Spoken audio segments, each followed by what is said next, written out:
Bonjour à toutes et à tous, bienvenue sur Grand Littoral TV en ce mardi 26 novembre. Voici le journal de la rédaction. D'abord vos prévisions météo avec encore un nouveau front nuageux et pluvieux annoncé aujourd'hui dans la région.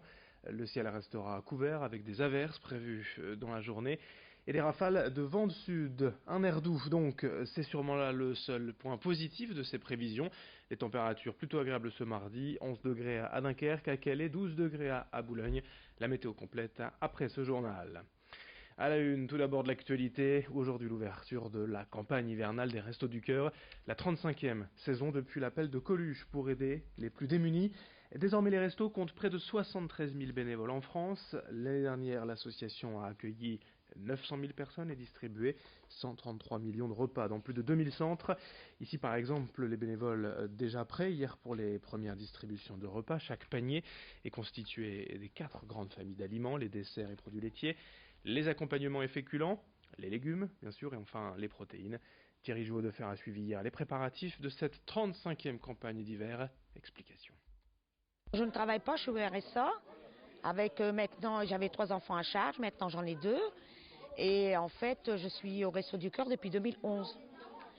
Et ça aide beaucoup, parce que quand c'est des périodes qu'il n'y a pas, on voit la différence. Ça nous manque beaucoup. Même si on n'a pas le droit au resto maintenant, c'est tellement. Même si un jour j'aurais pas le droit, je viendrai rien que pour boire un petit café, dire bonjour, parler aux personnes qui sont très gentilles et qui nous remontent le moral quelque part. Parce que quand on part d'ici, moi ça y est, je suis gaie pour la journée, quoi. Ça me fait beaucoup de bien, en tout cas. L'actualité du littoral également au chapitre économique, 2 mois après la reprise des Denteliers et Noyon et de Seille. Le nouveau dirigeant Pascal Cochet nous a ouvert les portes du site de la rue des Salines à Calais, où les métiers à tisser continuent de tourner sous la nouvelle entité d'Arquet. Les sociétés Noyon et de Seille vont continuer de vendre leur collection en s'appuyant sur 107 salariés. Pascal Cochet a déjà des projets à l'international, notamment avec le Sri Lanka et l'Inde.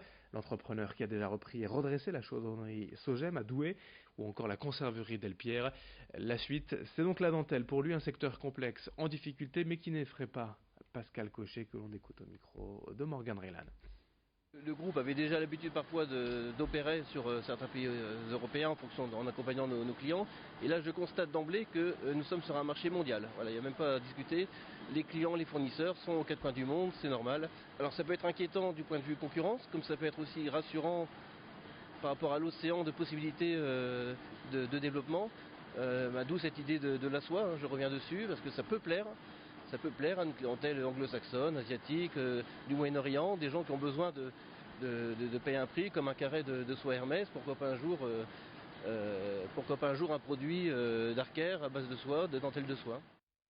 Allez, dans cette édition également une question, connaissez-vous les coiffeurs justes, des salons qui récupèrent les cheveux coupés pour dépolluer les océans? Valérie Cato collecte depuis 6 mois les mèches de ses clients dans son salon à domicile. Les cheveux présentent en effet un réel intérêt pour l'environnement car ils permettent de filtrer les hydrocarbures. Les cheveux absorbent en fait les particules de pétrole et d'essence dans l'eau, ce qui permet de véritablement dépolluer la mer. Une solution simple, a priori, mais qui demande donc de récupérer ses cheveux. Aujourd'hui, 1500 salons de coiffure en France collectent ainsi les cheveux, mais assez peu dans la région.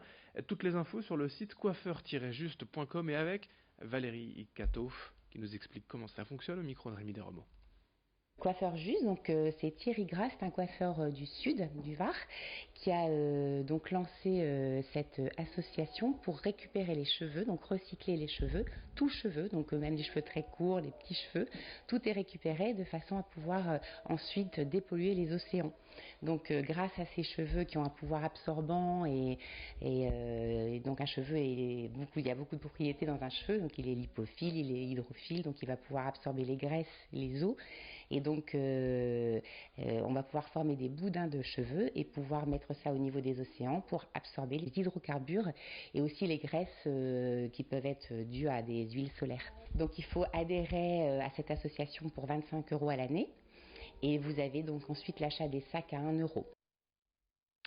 Au Portel pour la Sainte-Cécile, la patronne des musiciens, une grande fête avait lieu ce week-end. À cette occasion, le département du Pas-de-Calais a remis des instruments de musique à l'harmonie municipale. Ces dons sont en effet très importants pour l'orchestre, puisque bien souvent ces instruments coûtent cher pour les parents, pour les associations également, qui prêtent parfois les instruments aux musiciens débutants. Les organisations de ce type pourraient difficilement subsister sans en fonds publics, d'où l'intérêt de cette cérémonie pour la Sainte-Cécile au Portel. Images et propos recueillis par Morgane Rélan. Un instrument a un coût. Alors évidemment, on conseille nous souvent aux parents de ne pas investir non plus dans des instruments au départ qui valent des fortunes, parce qu'un enfant peut vite se lasser. Et puis certains instruments aussi qu'il faut adapter à la taille de l'élève. Donc ça ne sert à rien non plus d'aller mettre 5 000 € dans un instrument. Ensuite, nous, on offre la possibilité sur la première année d'emprunter l'instrument gratuitement. Nous avons un partenariat avec la mairie qui permet aux parents d'acheter des instruments à crédit, à 10 fois sans frais. Et puis nous avons une dotation en matériel de la mairie chaque année et régulièrement du conseil départemental. Et pour terminer, une idée de cadeau à offrir ou à s'offrir pour Noël, une enceinte écologique, naturelle et made in Hauts-de-France. Mangobit propose des enceintes en bois de manguier dont la forme permet d'amplifier le son de votre téléphone. Créée il y a 4 ans, l'entreprise a déjà fabriqué plus de 60 000 enceintes et vend en France, en Allemagne, en Belgique ou aux États-Unis et forcément sur Internet. Mangobit assure n'utiliser que des manguiers qui ne donnent plus de fruits et à chaque fois qu'ils utilisent un arbre, ils en replantent 3. Le prix des enceintes va de 29 à 99 € en fonction de la taille du modèle. Jerry Jouot-Defer a rencontré l'un des gérants de l'entreprise dans leur showroom. On l'écoute. Le son, l'amplification va être toujours la même, mais en fonction de la taille, on va avoir un son plus aigu avec les petites et plus grave avec les grandes. En fait, comme les instruments de musique, plus la caisse de résonance est petite, plus le son est aigu. Et plus la caisse de résonance est grande, plus le son est grave. C'est plus pour un son quotidien. On n'animera pas une soirée avec le Mangobit. Mais au quotidien, dans un appartement, ça fait tout à fait l'affaire. Et surtout, ce qui est bien, c'est que c'est léger, ça ne craint pas l'eau ni l'humidité, donc on peut facilement voyager avec et avoir une enceinte qui a toujours de la batterie.